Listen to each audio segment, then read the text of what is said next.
Bonjour et bienvenue pour ce nouvel épisode du podcast Ultra Normal. On se retrouve aujourd'hui après une pause de 2 mois de podcast pour me concentrer sur la prépa de la RAF. D'ailleurs aujourd'hui c'est ce que nous allons parler. Nous allons parler de la troisième partie de ma prépa de la RAF et de ce troisième podcast dédié à cette partie-là. Donc ce podcast parlera de ma préparation qui a eu lieu de mi-avril jusqu'à fin juillet, la RAF. Au moment où je vous parle, j'ai participé à la Race Cross France. Et vous aurez dans un prochain podcast le résultat de ma RAF. Je vais donc parler des différentes méthodes d'entraînement que j'ai utilisées sur la troisième partie de la prépa, mais aussi aux problèmes auxquels j'ai été confronté sur cette partie-là de la prépa, et aussi les petites choses que j'aurais aimé améliorer et qui vont me servir à améliorer mes entraînements pour l'avenir, duquel j'ai pu tirer un bilan après cette troisième phase de la préparation. Si l'on fait un bilan comptable au niveau des chiffres, sur cette préparation au mois d'avril, j'aurais fait 36 heures de vélo pour 740 km avec 13 000 mètres de dénivelé positif. Au mois de mai, ça a été un peu compliqué, j'ai eu quelques petits soucis. J'aurais seulement fait 33 heures de vélo, 640 km pour 11 000 mètres de dénivelé positif. Et le mois de juin a été plus fourni, lui, puisque j'aurais quasiment fait 50 heures de vélo dans le mois avec 945 km et bien sûr 14 000 mètres de dénivelé positif. Attention, ces stats sont comprises avec la distance et la durée et le dénivelé que j'ai fait durant ma RAF. Donc il faut enlever tout ça pour avoir l'entraînement réel du mois de juin. Donc ça a été un peu compliqué pour moi. Je pensais notamment au mois de mai pouvoir faire plus de sorties longues. J'ai eu quelques problèmes techniques avec le vélo. Donc je reviendrai un peu plus tard dans le podcast. Donc ça m'a pas mal contrarié. Donc ça a été assez compliqué. Ça vraiment m'a fait sauter pas mal de sorties longues. 2-3 sorties longues de plus de 150 km qui, vous allez voir, m'auraient permis durant la RAF d'avoir plus de rythme et déjà d'être plus confiant sur des longues distances. Donc malgré tout ça, j'ai quand même fait de grosses sorties au mois d'avril, comme on avait pu voir dans l'épisode numéro 8 du podcast. Mais au mois d'avril, il faut savoir que j'ai quand même fait une grosse sortie fin avril de 150 km où j'ai pris un mode RAF. J'avais quand même pris une grosse sacoche arrière pour me tester. Pas trop en mode RAF 300 km, mais avec un pique-nique à l'arrière. Et j'avais parcouru 150 km en 6 heures avec 1700 mètres de dénivelé positif, ce qui était relativement bien pour l'époque et je me sentais assez fort. J'étais plutôt optimiste à ce mois-là pour ma Race Cross France, mais on va le voir par la suite. J'ai eu des problèmes mécaniques sur le vélo et aussi un peu mental qui m'ont bloqué et qui ont peut-être, vous allez le voir, un peu faussé tous les espoirs que j'avais en ce RAF au niveau de la performance. Donc voilà au niveau des contenus des séances d'entraînement. Donc jusqu'au 5 mai, avant d'avoir un problème technique sur mon capteur cardiaque Polar, je gérais toutes mes séances d'entraînement avec mon capteur cardiaque. Donc au niveau des séances, il n'y avait pas grande différence avec les séances que je faisais déjà dans l'épisode 2. Juste, j'augmentais la difficulté des répétitions et le temps de récupération entre chaque rep. Ce qui a vraiment changé, c'est que le week-end, je faisais plus de sorties longues avec de plus en plus de dénivelé positif. L'objectif, c'était d'enchaîner des dénivelés positifs sur des distances plus courtes, donc de compacter le dénivelé positif tout en arrivant à allonger la distance, donc d'avoir un ratio de mètres escaladés au kilomètre sur la sortie totale assez important. Du coup, sur ce mois d'avril, la prépa se passait plutôt bien. J'avais quand même remarqué un truc bizarre sur le passage des vitesses au niveau du dérailleur avant, au niveau de la manette gauche. Je sentais que c'était dur, je m'étais pas plus inquiété que ça. Et en finissant une sortie, ma manette gauche a lâché.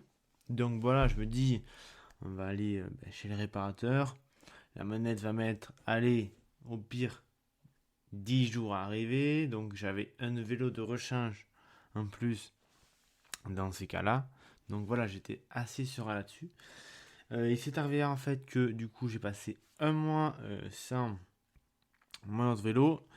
D'autant plus que j'ai dû aussi faire quelques révisions sur l'autre vélo parce que il n'était pas non plus top, donc ça a vraiment créé un gros retard de la préparation. Et pendant tout le mois de mai, j'ai alterné avec un peu de course à pied et j'ai essayé de faire continuer les entraînements la semaine et de faire des séances assez longues avec l'autre vélo. Donc voilà, j'ai fait des séances de 120 ou 130 km, mais j'ai clairement vu les limites du vélo, notamment au niveau des douleurs. Il était beaucoup moins confortable que l'autre.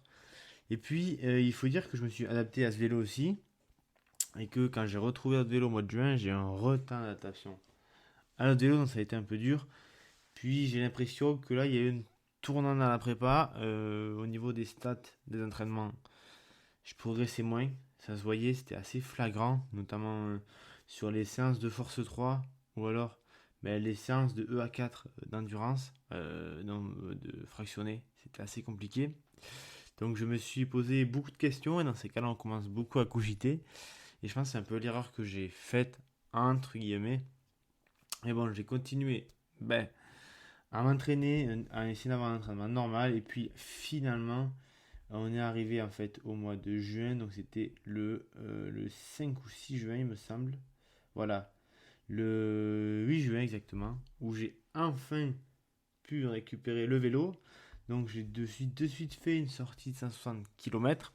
Parce qu'en fait, il fallait savoir que les sorties que j'ai fait de 120 km au mois de mai, j'avais surtout prévu de monter crescendo, de faire 120, 150, 200. Sauf que déjà, avec la panne de vélo, j'ai loupé une semaine, donc j'ai fait 110, mais avec beaucoup de dénivelé, avec 2002 mètres de dénivelé. Ensuite, je suis passé sur 120. Sauf que chaque 3 semaines, je suis obligé de faire une semaine de pause. C'est la règle, même s'il y a des modifications, ne m'en ferai pas. C'est pour que mon corps puisse, lui, se reposer, éviter tout risque de blessure. Donc j'ai dû retomber à zéro.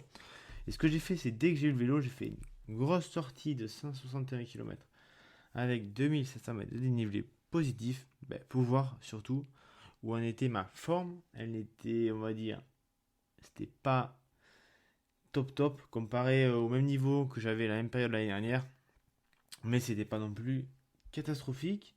Du coup, j'ai pu faire une semaine de travail normal. Et là, on était environ à 2 semaines de la RAF, en fait, si on imagine bien. Donc là, c'était assez quand même. Du coup, il faut s'imaginer que après cette sortie de 161 km, j'étais à 3 semaines de la RAF. Donc j'ai fait une semaine où j'ai fait du travail normal, avec 3 séances normales, plus ma séance de renfort. Le week-end, je suis allé faire une sortie de 200 km qui s'est plutôt bien placée, avec plus de 3300 mètres de dénivelé positif. C'est là où j'ai vraiment repris le sourire, puisque je l'ai fait en 10h20 avec pause. Donc j'étais relativement content. En plus, j'avais tout le matériel que j'allais avoir sur la RAF. Ça veut dire que bon, je m'étais dit, j'étais plutôt serein. Il restait 2 semaines avant la RAF. Et là, on arrive du coup dans le money time. C'est-à-dire que la semaine avant la RAF, j'ai décidé de faire plusieurs sorties assez espacées de 2 sorties de 30 km et une sortie de 50 km de nuit pour permettre une meilleure récupération. Donc je trouve que ça a plutôt bien marché. C'était sorti sans vraiment de thème. C'était vraiment pour faire rouler les jambes et voir comment étaient les sensations.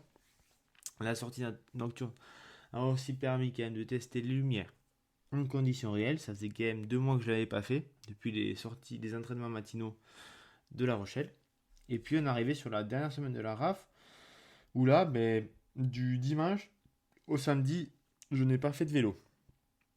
Donc, j'expliquerai si oui ou non ce choix a été bénéfique ou pas dans le prochain podcast qui sortira, qui parlera de ma Race Cross France 300 km. Donc, si on devait faire un petit résumé condensé de la troisième partie de ma préparation, je dirais que la première partie de cette partie-là s'est plutôt bien passée. Je sentais vraiment que je montais en puissance au fur et à mesure. Malheureusement, il y a un petit caillou qui est venu perturber tout ça et ça m'a un peu déséquilibré, entre guillemets, dans ma préparation. Donc c'est vraiment dommage. Il faudra peut-être à l'avenir que je sois plus prévoyant ou que je prévoie des solutions de secours ou mentalement je sois un peu plus fort pour arriver à plus me remobiliser dans les séances, parce que c'est vrai que j'avais perdu un peu en motivation quand j'allais faire les séances, mais je les faisais toujours quand même. Sinon, à part ça, Il faut aussi bien penser à vérifier sa mécanique chaque mois. C'est une chose que je fais, mais peut-être pas dans les détails. Je regarde surtout mon vélo au global que ça marche. Et parfois, mais c'est les petits détails qui font les grandes victoires. Sur ce, j'espère que ce podcast vous aura plu. On se retrouve pour le prochain podcast ultra normal qui sera un résumé demain Race Cross France 300 km. Alors à votre avis, ai-je réussi ou non à terminer cette Race Cross France 300 km? Et petit deuxième quiz, ai-je ou non réussi à la faire à moins de 18 heures qui était mon objectif? Je vous laisse mettre la réponse dans les commentaires de ce podcast. Et je vous dis bon entraînement et profitez du soleil pour rider cet été.